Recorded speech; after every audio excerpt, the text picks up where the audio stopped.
In cytopathology, ang hinahanap natin yung 3M. Okay?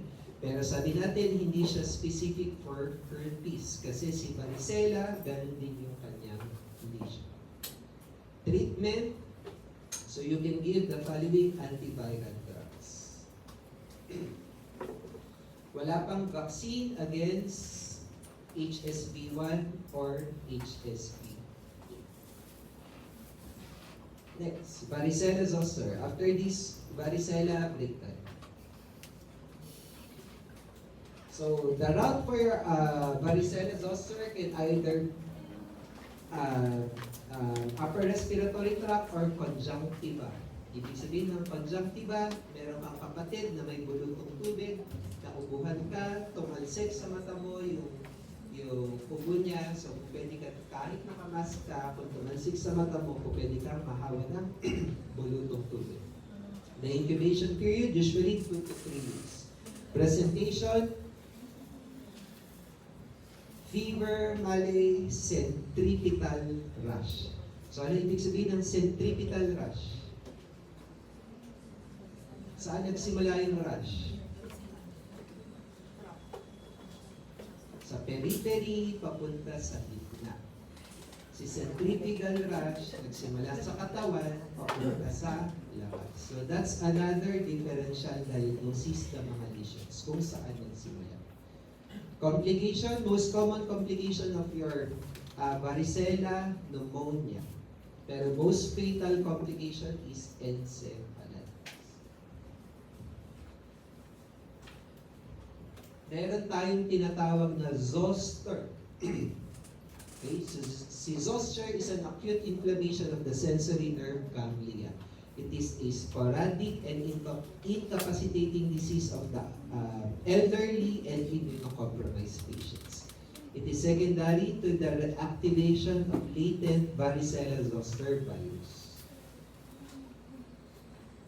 So, ganyan siya.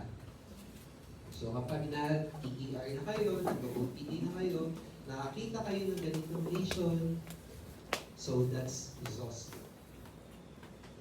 Presentation, unilateral pain on a specified area that is supplied by one or more group of sensory nerve. Okay? So usually, pupunta yan sa ER or sa clinic, may masakit lang. Tapos after ilang araw, makikita ninyo may lesion na siya. Most common area of affectation, trunk, head, and neck. And the most common complication is post-herpetic neuralgia. Question, nakakahawa ba si zoster? Hindi siya yung bulutong tubig, ha? So si bulutong tubig, gumaling ka na. Kapag matanda ka na, pwede kang magkaroon ng zoster na tinatawag. So that's reactivation of your varicella zoster virus. So question, is zoster nakakahawa? Nakakahawa yan. Okay? Kaya kapag nakakita kayo sa clinic ng ganito, you isolate the patient kasi pwede siyang makahawa lalo na kung may mga bata. So you isolate the patient. Okay? Question. Nung bata ka, binakunahan ka against bulutong tubig. So hindi ka nagka-bulutong tubig. Magkakaroon ka ba ng zoster? Pero nabakunahan ka ng para sa varicella zoster. Pwede ka ba magkaroon ng zoster?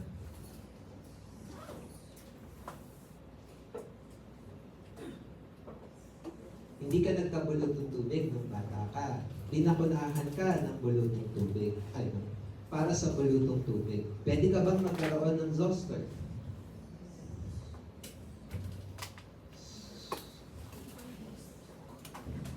Kung ganyan ako magtanong sa exam, kailangan mo mag-isip, hindi lang recall. Again, what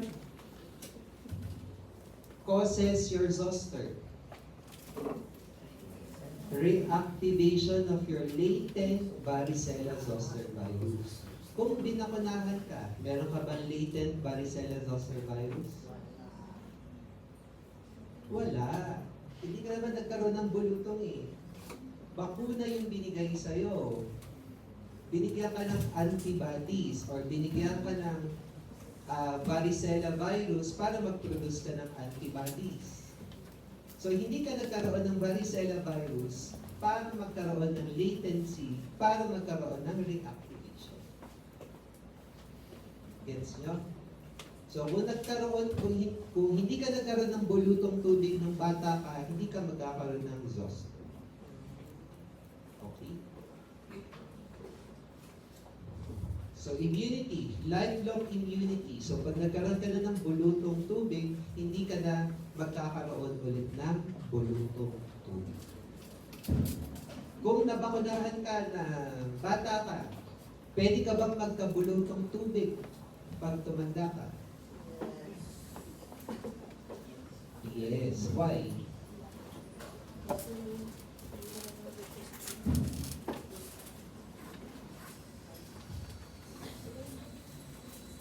Bakit?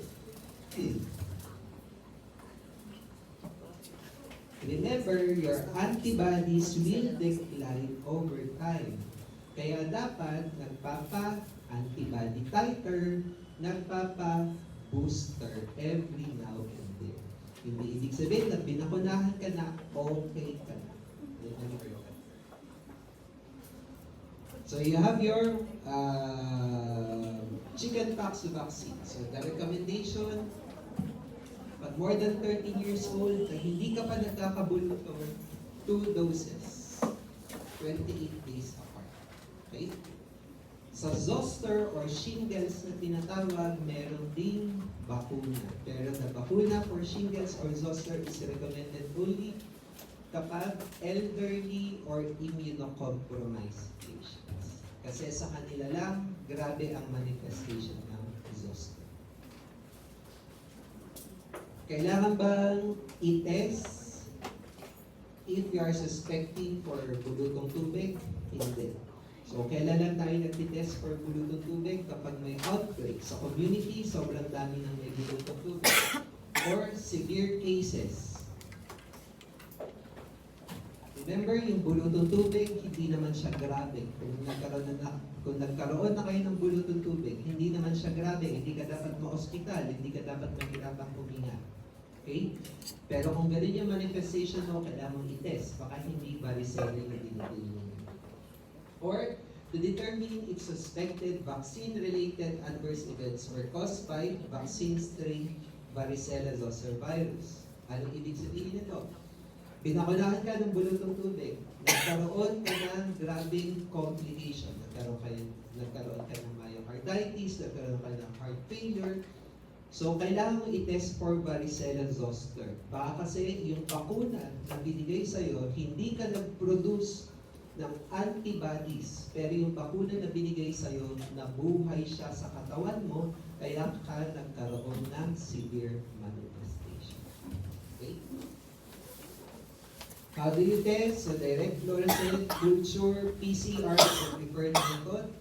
Chunk smear, ito yung hahanapin nyo, cytopathologic, C3N, and serologic assays. Treatment. No treatment necessary for majority of patients. So, hindi sila binibigyan ng antiviral drugs. Okay?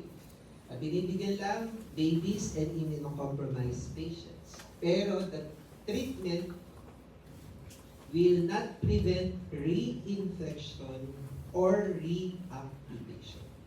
The treatment, these antiviral drugs will only modify the course of the disease.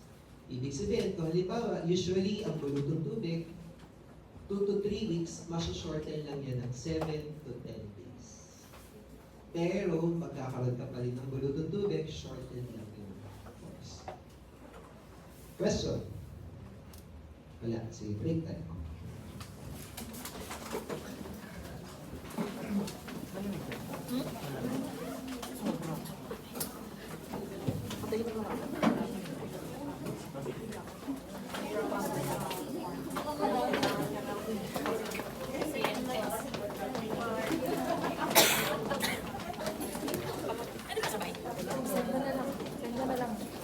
Send ko sa'yo sa Gmail.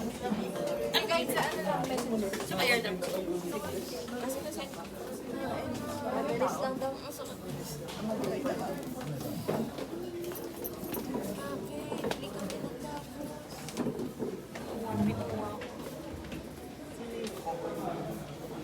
Mga aking ano. Ayan, Tiyak mo lang. Thank you so much.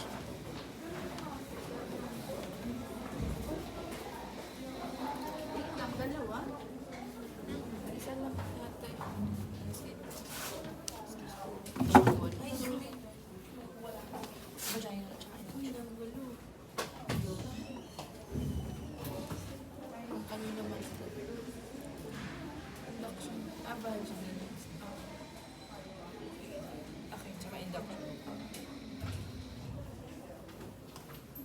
Thank you so much.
Never nag-naman yung kasi. All of the above.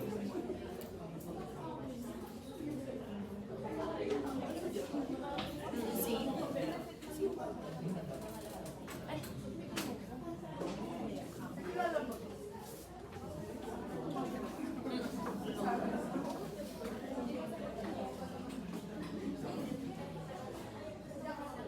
Uwi. Ay,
Sige, let's resume. So next virus under your herpes virus will be your Epstein-Barr virus. So your EBV or Epstein-Barr virus is the causative agent of your infectious mononucleosis.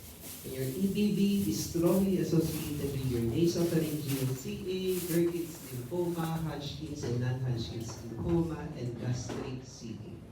The major target of your EBV are your B lymphocytes. It has two major strains, your type A and type B.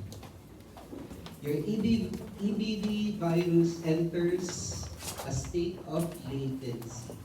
And again, kapag latency virus, there is persistence of virus, pero hindi siya nagre-replicate, and there is the potential for reactivation and lytic replication. So for your EBV, you have your latent and you have your lytic infection. So when we say lytic infection, ito yung active CEBV. It produces more than 80 genes. There is an intense viral DNA replication. And during latency, so natutulog si virus. You cannot isolate and do not produce any diseases.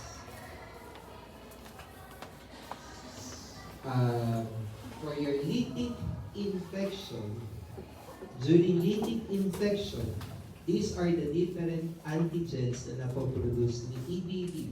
You have your ZTA, immediate early antigen. You have your early antigen. Your late antigen, VCA, or your viral capsid antigen. And during latency, ito naman yung napoproduce ni EBV. You have your LMP, or you have your latent membrane protein, and you have your EBNA, or Epstein-Barr nuclear antigen. So why is it important? Dito muna tayo kay lytic. So sabi natin kanina, pag nakarinig ka ng early tsaka latent, kapag si kapag si early, it produces your non-structural proteins necessary for DNA replication. So ganun din kay EBV. The early antigen produces non-structural proteins necessary para mag-replicate si EBV. While your late antigen, it produces your structural proteins. Okay? Pero ang important dito, that is important sa pathophysiology ni EBV in producing cancer, are your EBNA and your LNP. Your EBNA or your Epstein-Barr nuclear antigen is required for the persistence of your EBV virus. Okay? And it alters the cellular environment para mas mabuhay si EBV. While your LNP or your latent membrane protein is the best documented oncoprotein of your EBV. So it is responsible for the increased cell proliferation ng mga infected cells. Okay? So primary infection of your EBV is transmitted by saliva. Replication occurs in the epithelial cells of the pharynx and salivary glands. And then the virus is shed for weeks to months after infection. And infection is spread from the oropharynx throughout the body via infected cells. In children, most commonly subclinical or asymptomatic. Pero in young adults, it can present with your acute infectious mononucleosis. And your heterophile antibody is typical of this disease. Okay? So when you hear heterophile antibody, dapat automatic infectious mononucleosis, EBV.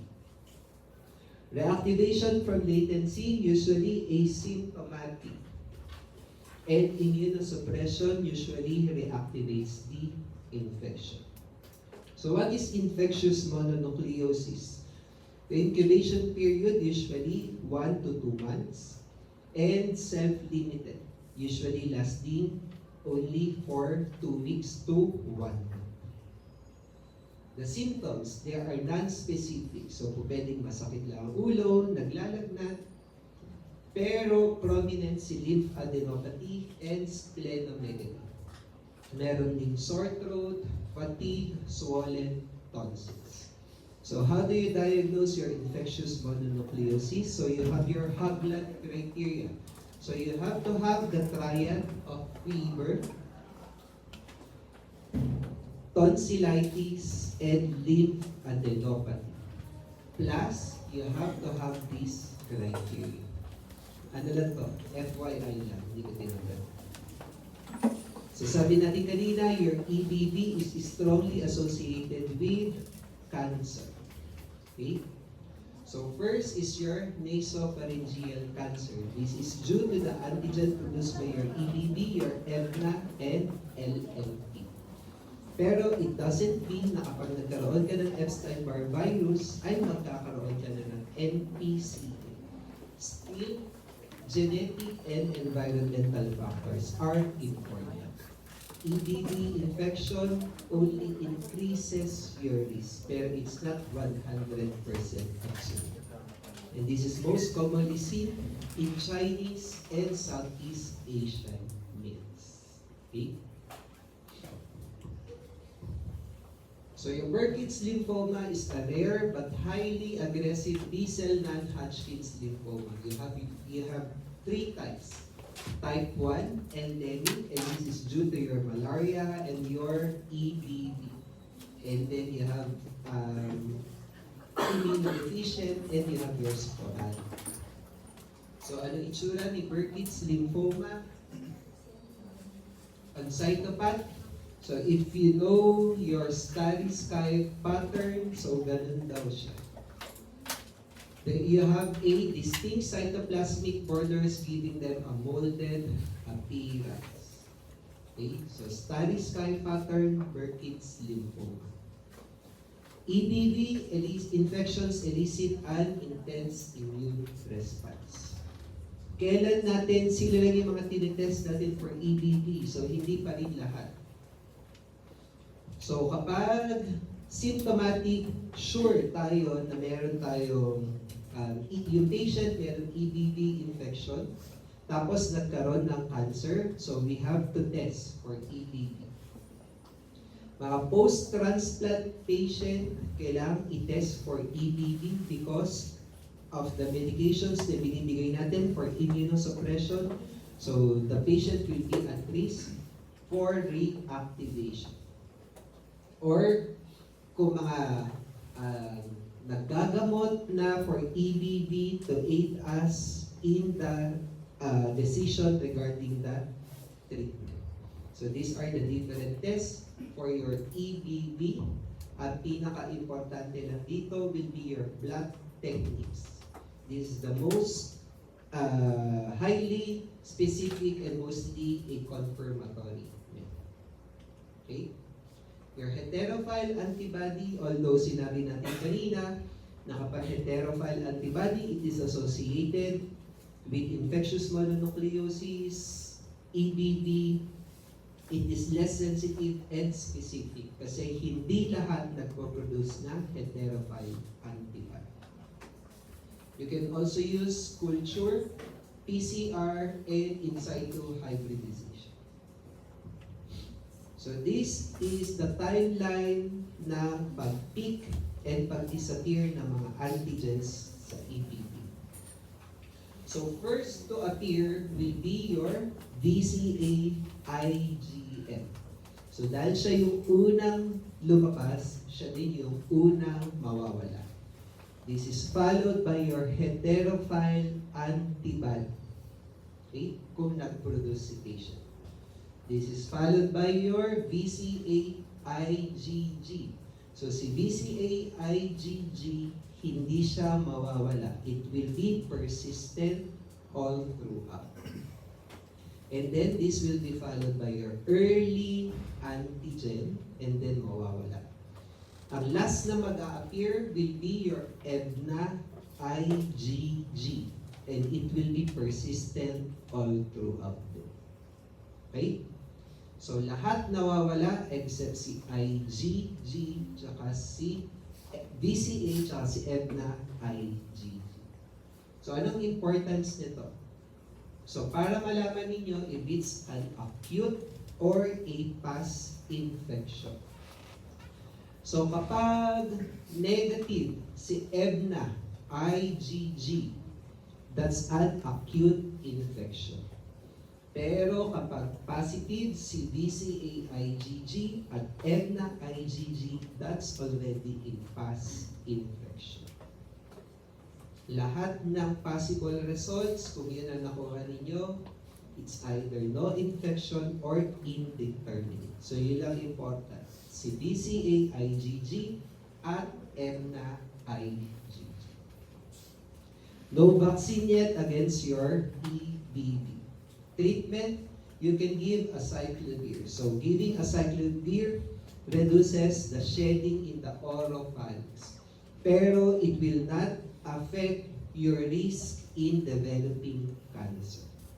Okay? No effect on the symptoms also, and no benefit in the treatment of lymphomas. Next, cytomegalovirus. So cytomegalovirus is ubiquitous. It can be found anywhere. And this virus has the largest genetic component. It is species and cell-specific and most common cause of congenital infections. Humans are the only known host. Transmission, direct contact, incubation period, usually 1 to 2 months. And the most common presentation, again, is subclinical. If maging symptomatic, it will present with infectious mononucleosis syndrome. Ang difference niya dun sa infectious mononucleosis ni EBV, this is heterophile antibody negative. It will never produce your heterophile antibody. So what's the difference between the infectious mononucleosis of your Epstein-Barr and your CMV? Si Epstein-Barr, positive for heterophile antibody. Si EBV, B lymphocytes ang tina-target niya. While your CMV, it targets your polymorphonuclear and your mononuclear. Pathology, lymphoproliferative, CEBV, while your CMV, cytomegalo, so cytopathic effects. And it's only your EBV that has a tendency to develop malignancy. Your CMV does not.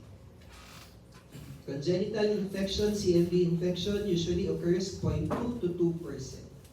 And this is the most common cause of sensory neural hearing loss and mental retardation in children. You also have your cytomegalic inclusion disease of the newborns. This is the most severe form of congenital CMV infection. And almost always, kapag yung buntis nagkaroon ng CMV infection, magkakaroon ng ganito si baby. Anong presentation? Growth retardation, jaundice, hepatosplenomegaly, microcephaly, and retinitis. It has a high mortality rate, around 20%. Kung makasurvive si baby dito, pwede siyang magkaroon ng permanent neurologic deficit. Immunity. So kapag nagkaroon ka na ng CMV, hindi ka na ulit magkakaroon. Okay? The immunity is lifelong. Breast milk antibodies do not prevent transmission. So, sino lang yung mga tinitest natin again for CMV? So, hindi pa rin natin lahat tinitest.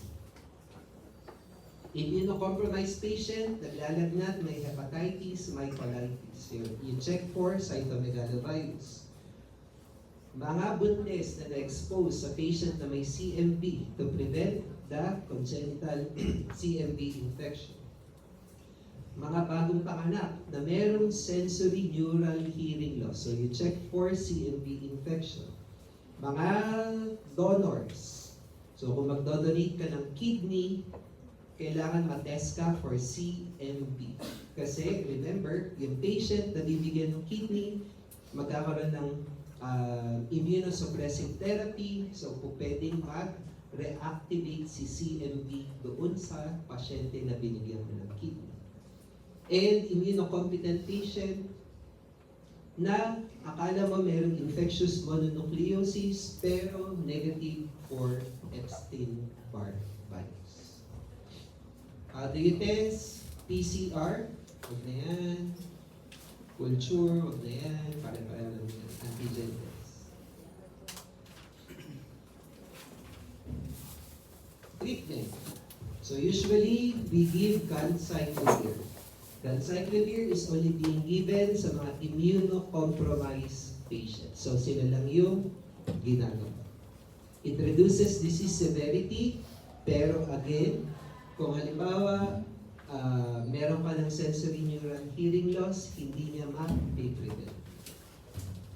Your cidofovir and foscarnet are the drug of choice for CMV, retinitis, and if the patient is ganciclovir resistant. Vaccines are under development for CMV. Third to the last, Pox virus. So sabi natin kanina, si Pox virus, lahat ng viruses, they are icosahedral except for your Pox virus. Siya lang yung complex ang structure.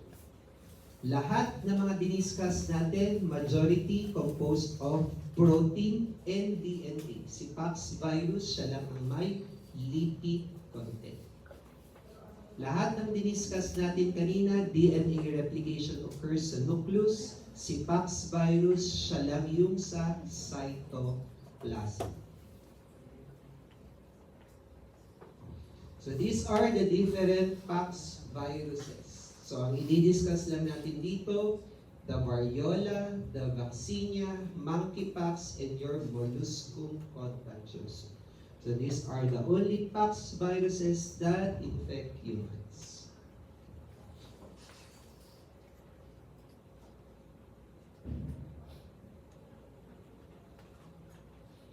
So again, life cycle. So sabi natin kanina, si virus mag-a-attach dun sa receptor ng cell, papasok, endosome, lalabas si virus. Except, si virus, doon na siya mag-replicate sa cytoplasm. So, early events, DNA replication, late events, virus assembly, and then release of the new virions. Okay? So, again, Pax virus cytoplasm.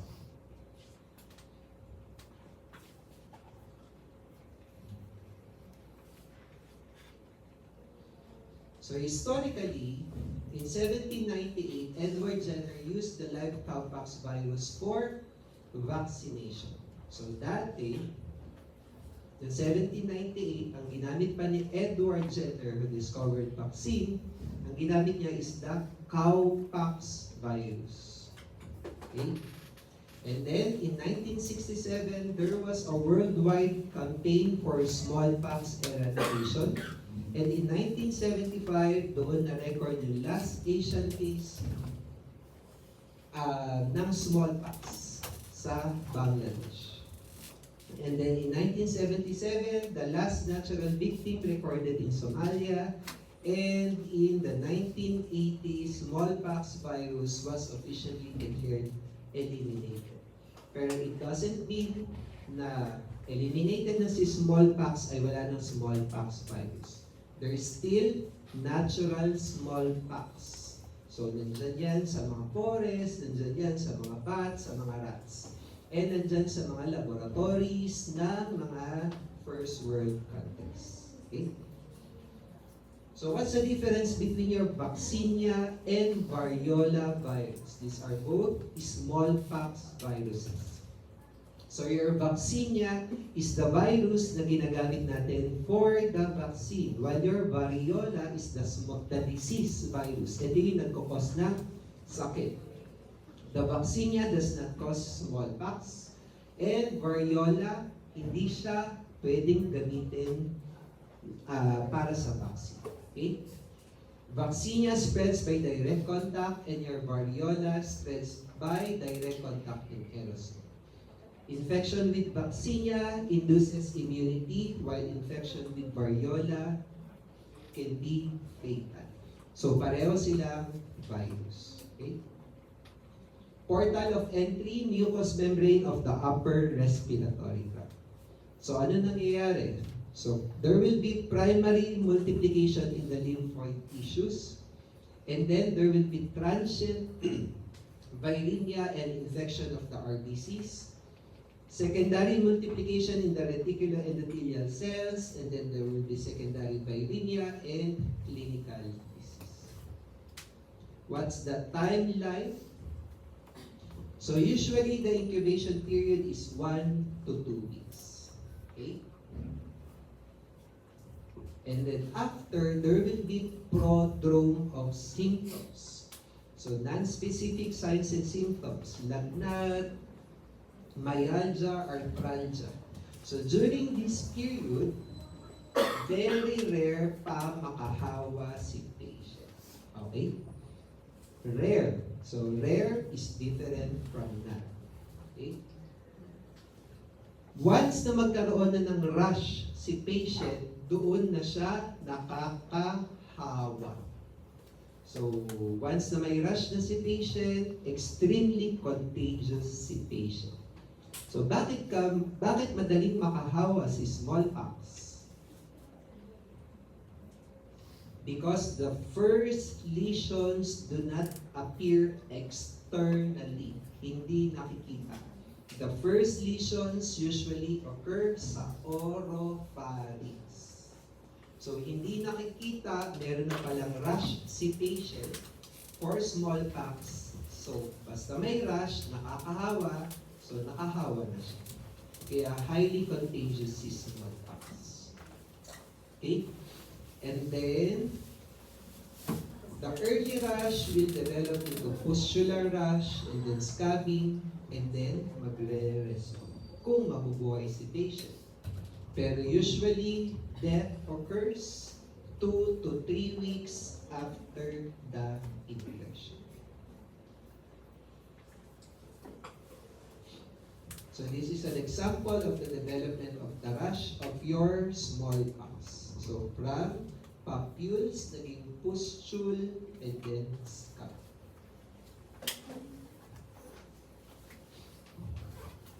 So lahat dapat bakunahan, dati lahat dapat bakunahan against smallpox except yung mga buntis, yung mga may chronic skin conditions, yung mga may HIV, may cancer, and immunodeficient patients.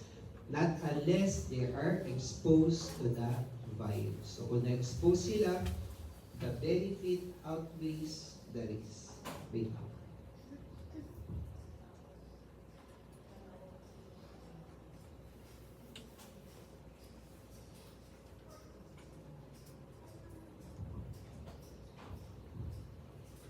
Next, monkeypox. So ito yung mas familiar tayo, pero medyo na-die down na. Okay?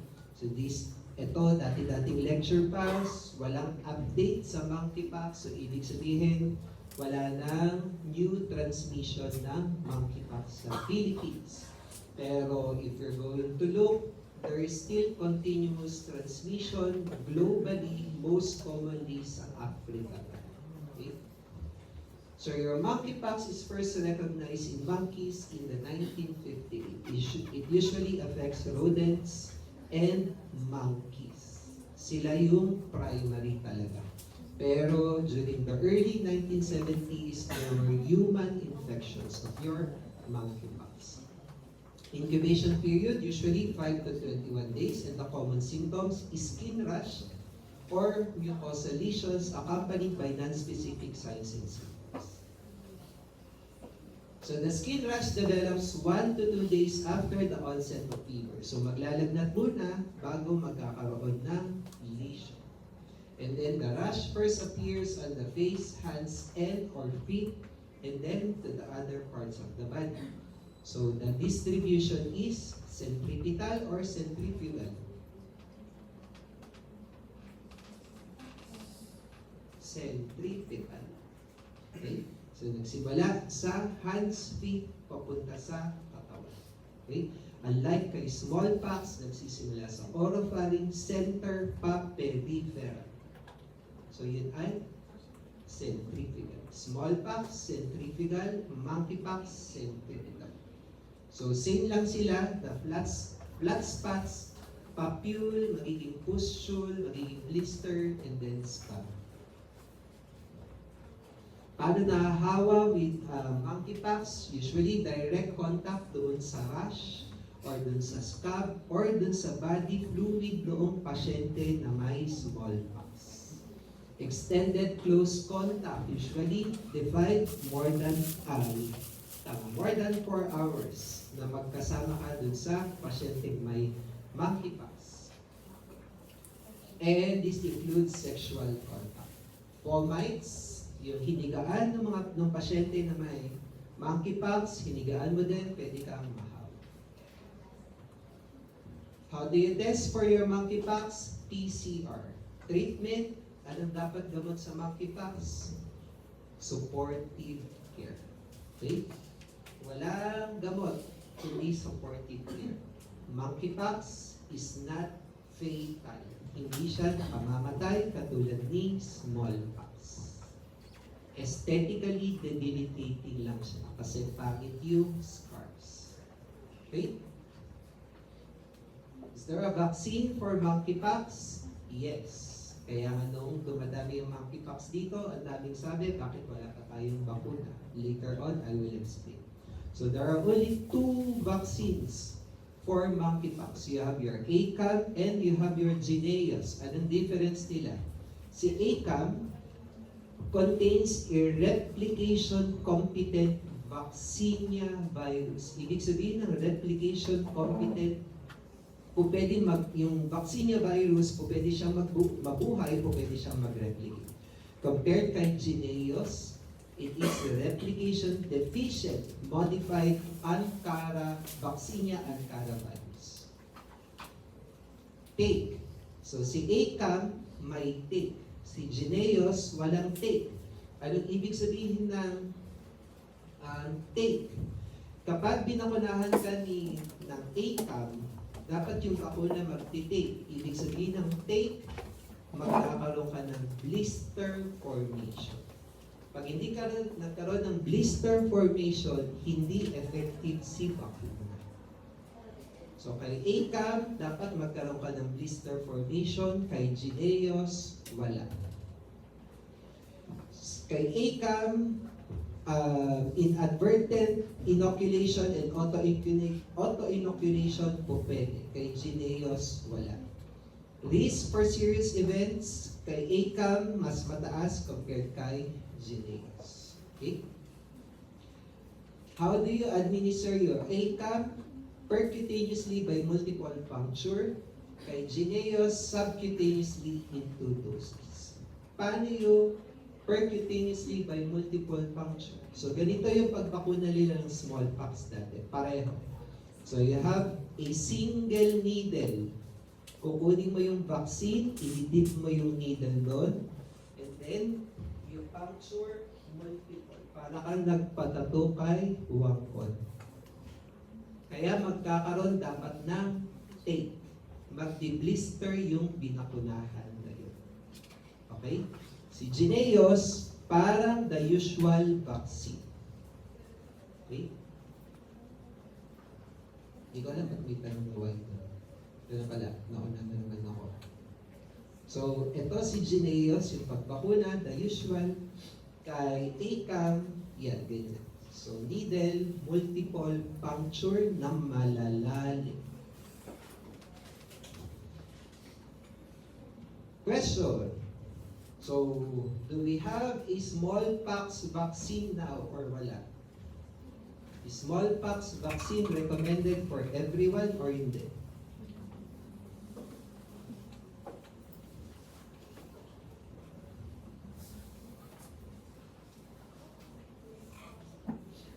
Is smallpox recommended? Part ba siya na ano yung vaccine para sa mga bata? Nabakuna na ba kayo ng smallpox?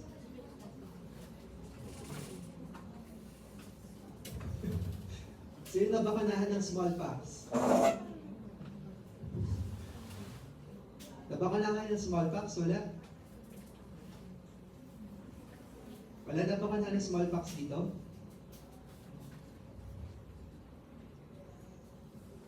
Oo, kasi wala nang bakuna sa smallpox.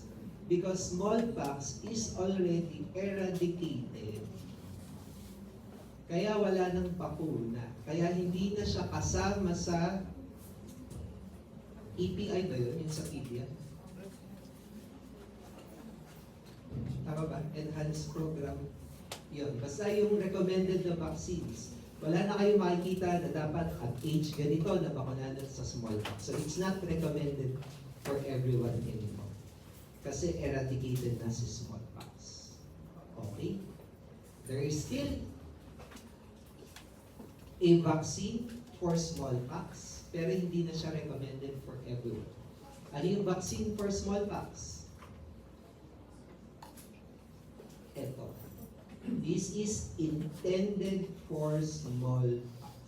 Ginamit lang siya for monkeypox because pareho silang pox virus. Okay? Next, molluscum contagiosum. Molluscum contagiosum is the virus and the disease. So it is a benign epidermal tumor that occurs only in humans. The causative agent is the sole member of the molluscpox virus. Incubation period, pwedeng umabot ng up to 6 months.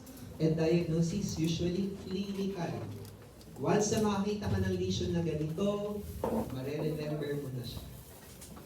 So the lesions are small pink wart-like tumors usually sa mukha, sa arms, back, and buttocks.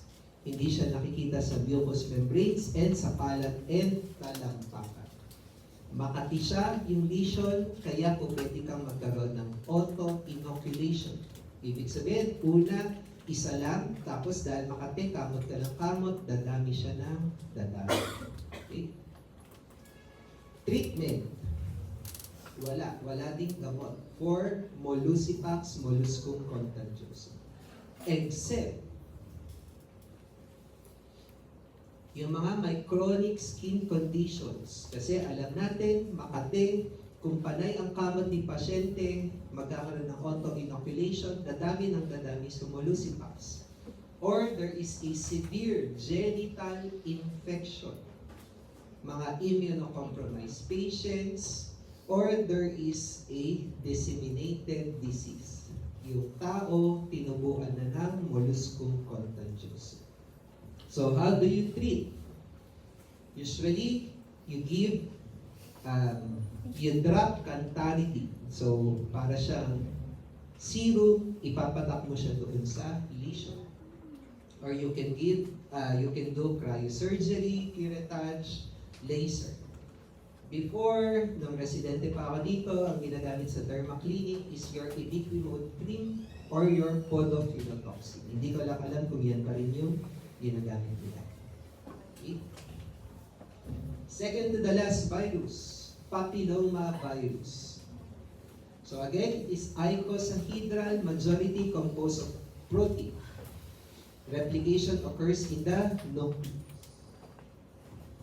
So this is a schematic diagram of a lesion of a human papilloma virus 1. Okay? So these are the layers of the skin. You have your corneum, granulosum, spinosum, and the basal layer. So you have to take note that mas lumalalim ka ng skin, mas lesser yung number ng viral PNP. So mas mababaw yung sa stratum corneum granulosum, you can see your capsid proteins and your viral proteins. Okay, remember that. Transmission occurs by close contact. Remember, close contact, not sexual contact. Close contact. Ibig sabihin, madampi ka lang. Yung skin na may papilloma virus, madampi lang sa'yo na may broken mucosa, pwede ka na mahawa. Remember, the highest level ng viral particles ay nandoon sa stratum corneum granulosum. Kaya madaling makahawa. Papillomavirus causes infections at the cutaneous and mucosal surfaces. And the viral particles are released from the surface of papillomatous lesions.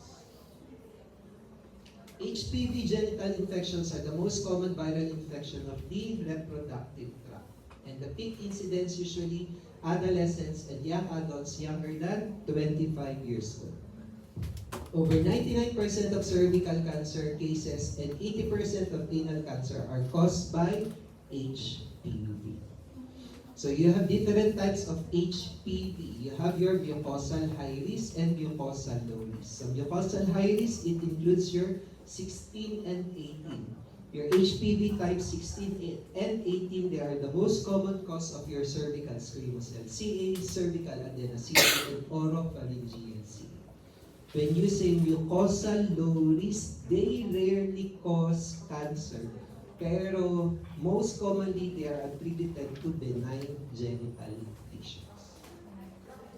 So since most common cancer is preventable, because the most common cancer in women is caused by your HPV, they are advised na mag-pap smear starting at the age of 21.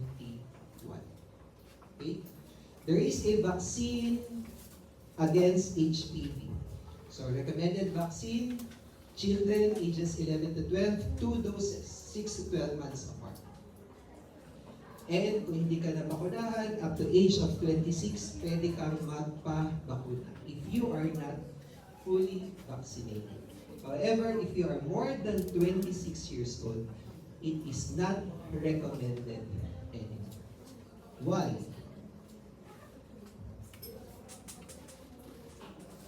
Ba't dapat more than 26 ka na, hindi ka na bakunahan pa ng HPV? It's not recommended anymore.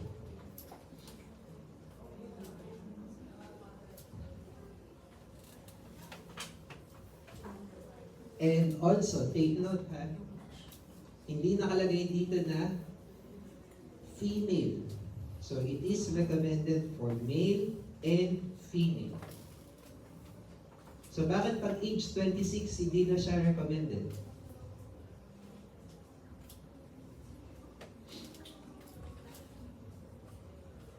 Sabi natin kanina, si HPV, madaling makahawa.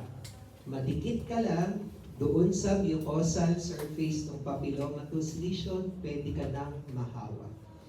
So it is assumed that at the age of 26, nagkaroon ka na ng HPV. Kaya it is not recommended. Again, it is not recommended. Iba ang contraindicated.